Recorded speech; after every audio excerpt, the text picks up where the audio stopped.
ሁለቱ አብያተ ክርስቲያናት። ስለ ቤተ ክርስቲያን ስናወሳ ሁለት አይነት አብያተ ክርስቲያናት ስላሉ በመካከላቸው ያለውን ልዩነት መገንዘብ አለብን። አንደኛ፣ በውን የምትታየው ቤተ ክርስቲያን። ዘመናዊቷ ቤተ ክርስቲያን ምን መሆን እንዳለባት ከሚገልጸው መጽሐፍ ቅዱሳዊ እውነት ብዙውን ጊዜ እንደምታፈነግጥ እናስተውላለን። የቤት ለቤት አገልግሎትን የመሳሰሉ እንቅስቃሴዎች ብቅ እያሉ ነው። ሆኖም ግን አንዳንዶቹ የቤተ ክርስቲያኒቱን መታደስ ከመፈለግ ይልቅ በዚህ የተሃድሶ እንቅስቃሴ ላይ ከባድ ትችት ከመሰንዘር አልፈው ከናካቴው ቤተ ክርስቲያኒቱን ጥለው ይሄዳሉ፣ ይኮበልላሉ።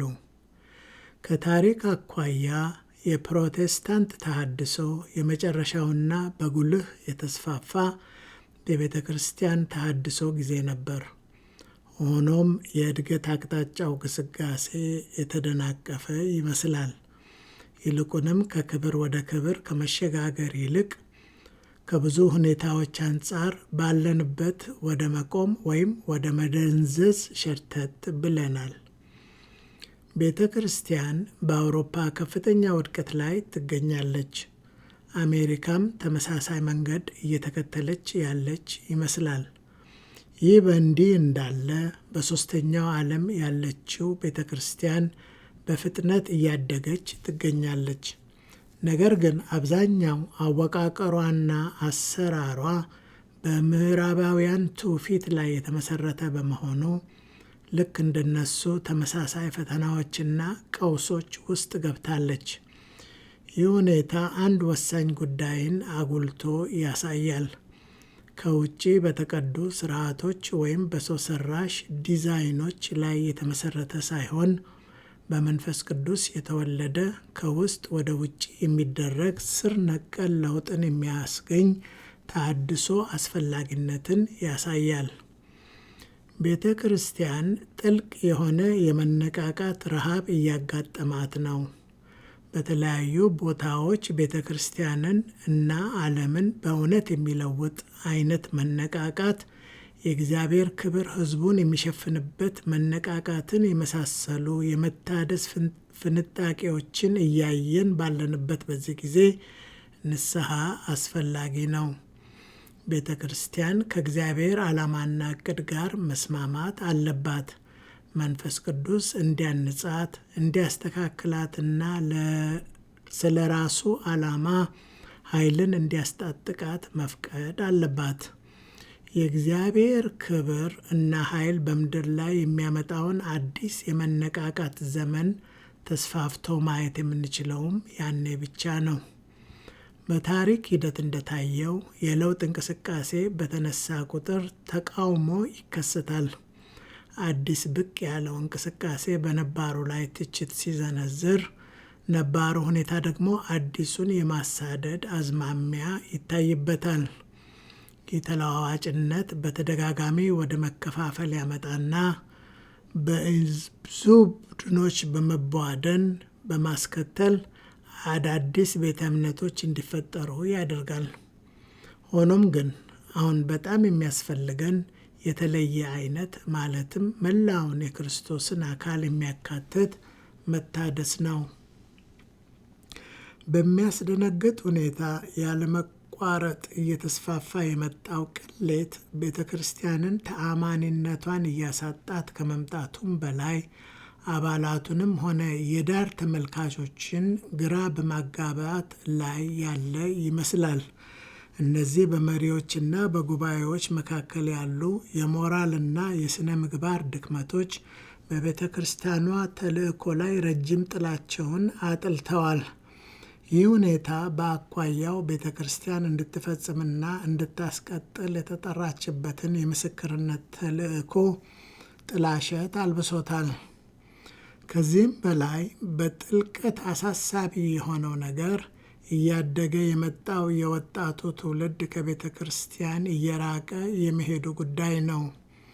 ብዙ ወጣቶች ቤተ ክርስቲያንን እርባና እንደሌላት፣ ግብዝነት፣ አስመሳይነት የሞላባት እንደሆነች ወይም ከሕይወታቸው ጋር ከማኅበረሰባቸው አንገብጋቢ ጉዳዮች ጋር ግንኙነት እንደሌላት በመቁጠር እየራቋት ነው። ይህ ስደት ኤክሶደስ አሳማኝነትንና ለሆነ ዓላማ አንድ ላይ መሰብሰብን ለሚፈልግ ትውልድ ቤተ ክርስቲያን መልእክቷን እንዴት ማስተላለፍና ትውልዱን እንዴት አቅፋ መያዝ እንዳለባት ከመስራት አንጻር ያለውን አሳሳቢ ክፍተት አጉልቶ ያሳያል። ከዚህ በተጨማሪ ደግሞ በርካታ የቤተ ክርስቲያን ሕንፃዎች ወደ ሙዚየምነት፣ የልዩ ዝግጅት መከወኛ ቦታነት እየተለዋወጡ ወይም ዓለማዊ ስፍራዎች እየሆኑ መጥተዋል። በአንድ ወቅት ደማቅ የአምልኮና መሰብሰቢያ ስፍራ የነበሩት እነዚህ ማዕከላት በብዙ አካባቢዎች ዘንድ ለሚታየው የጉባኤ ሕይወት መቀዝቀዝና ውድቀት በዝምታ የሚታዘቡ ምስክሮች ሆነው ተገትረው ቀርተዋል። ይህ ለውጥ ቤተ ክርስቲያን በአንድ ወቅት ባህልና እሴቶችን ከመቅረጽ አኳያ ማዕከላዊ ሚና በተጫወተችባቸው አካባቢዎች የነበራት ተጽዕኖ እያሽቆለቆለ መምጣቱን ያመላክታል። ከሁሉም በላይ የሚያሳስበው ጉዳይ ቤተ ክርስቲያን ትለውጠው ዘንድ የሚገባትን ዓለም ከመለወጥ ይልቅ ከዓለም ጋር መመሳሰሏ እየጎላ የመምጣቱ ነገር ነው። ብዙ አብያተ ክርስቲያናት የብርሃንና የእውነት አምድ ወይም ምሰሶ ሆነው ከመቆም ይልቅ በዙሪያቸው ያሉትን ዓለማዊ እሴቶች፣ ትውፊቶችና ዓለም ቅድሚያ የምትሰጣቸውን ጉዳዮች ተቀብለው በመውረሳቸው ምክንያት ከዓለም የተለዩ የሚያደርጋቸው ነገር ጠፍቷል፣ ደብዝዟል። ይህ የሚና መለዋወጥ ወይም መደበላለቅ ቤተ ክርስቲያን በዓለም ላይ ተጽዕኖ ከማሳደር ይልቅ በዓለም ተጽዕኖ ስር የመውደቋ ጉዳይ ከመጽሐፍ ቅዱሳዊ ተልእኮዋ በእጅጉ ማፈንገጧን የሚያሳይ ነው። ኢየሱስ ተከታዮቹን የምድር ጨውና የዓለም ብርሃን እንዲሆኑ ነው የጠራቸው። ማቴዎስ 5:13-16 ለተሰበረው ለወደቀው ዓለም ተስፋን፣ እውነትንና ፍቅርን የሚያመጡ የለውጥ ምክንያቶች ወኪሎች የሆኑ ዘንድ ቤተ ክርስቲያን ይህን ጥሪዋን አጥብቃ መያዝ ካልቻለች ማንነቷን፣ ዓላማዋንና ተጽዕኖ ፈጣሪነቷን እያጣች መሄዷ የማይቀር ነው። ሁለተኛ፣ የማትታየው ቤተ ክርስቲያን። በውን በሚታዩት የቤተ ክርስቲያን ተግዳሮቶችና ውድቀቶች መካከል ሌላ ታሪክ ጉዳይ አለ። ለውጫዊው ዓለም እምብዛም የማይታይ ነገር ግን ጥልቅ ትርጉም ያለው ጉዳይ። ይህ በጌታ ፍቅር እሳት የሚቃጠሉ በማይዋዥቅ አምልኮና ታዛዥነት ውስጥ የሚኖሩ የእግዚአብሔር ቅሬቶች ታሪክ ነው። እነዚህ አማኞች ብዙ ጊዜ ከሕዝብ ዓይን የተደበቁ፣ ልክ እንደ ሐዋርያት ዘመን ሁሉ መንፈስ ቅዱስ በንቃት የሚሰራበት እንቅስቃሴ አካል የሆኑ ሰዎች ናቸው። መንፈስ ቅዱስ በዓለም ዙሪያ ከመጋረጃው በስተጀርባ መነቃቃትን በማቀጣጠል ሕይወትን በማደስ እንዲሁም የእግዚአብሔርን መንግሥት በኃይል ሁኔታ በማስፋፋት ላይ ይገኛል። ይህ የማይታይ ሥራ ቤተ ክርስቲያንን ለመጨረሻ ዓላማና ግቧ እያዘጋጃት ነው። ኢየሱስ ወደ ሙሽራይቱ እየመጣ ነው። እየተዋበች እየነጻችና ነቀፋ አልባ የሆነች ወዳለችው ቤተ ክርስቲያን ኤፌሶን 5:27 ይህ የላይ ለላይ ውጫዊ መለወጥ ሳይሆን ቤተ ክርስቲያን ራሷን ከእግዚአብሔር ፍቃድ ጋር በይበልጥ እያስማማች ከዓለም ተጽዕኖ እየተላቀቀችና በክርስቶስ እውነተኛ ማንነቷን እየተላበሳች የምትመጣበት ጥልቅ የሆነ መንፈሳዊ ለውጥ ነው። ዘመኑ የቱንም ያህል ጨለማ ቢመስልም የክርስቶስ ቤተ ክርስቲያን አሸናፊ ናት። በክርስቶስ ብርሃን ደምቃ የምታንጸባርቅ፣ ሊገታ የማይችል ተልእኮ ያላት ክብርት የሆነች ቤተ ክርስቲያን ናት እንጂ የተሸነፈች ቤተ ክርስቲያን አይደለችም።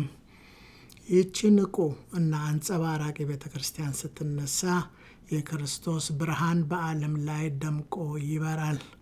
ከዓለም ጋር የተስማሙት ወይም መንፈሳዊ ሕይወታቸውን ያጡት አስመሳይ አብያተ ክርስቲያናት በመንፈስ ቅዱስ ለምትመራው በመንግስቱ ሥራ ላይ ለምታተኩረው ለእውነተኛይቱ ቤተ ክርስቲያን መንገድ ይለቃሉ። ይቺ ቤተ ክርስቲያን በግንብ የታጠረች ወይም በትውፊት የተተበተበች ቤተ ክርስቲያን ሳትሆን ሕያው፣ ንቁ እና ታታሪ የሆነች ሕይወትንና ማህበረሰቦችን በሚለውጥ የእግዚአብሔር ኃይል የተሞላች ቤተ ክርስቲያን ናት። ብርሃን የሚወጣበትና የሚበራበት ጊዜ አሁን ነው። ኢሳይያስ 61 ዓለም በጥብቅ የምትፈልገው ወይም የተጠማችው ሕያው የሆነችው እስትንፋስ ያላት የክርስቶስ ቤተ ክርስቲያን ብቻ የምትሰጠውን ተስፋ፣ ፍቅርና እውነት ነው። ጸንታ መቆም የምትችለውም በመንፈስ ቅዱስ ኃይል የተሞላችውና ለንጉሷ ዳግም ምጽአት ተዘጋጅታ የምትጠባበቀው ይቺ ቤተ ክርስቲያን ናት።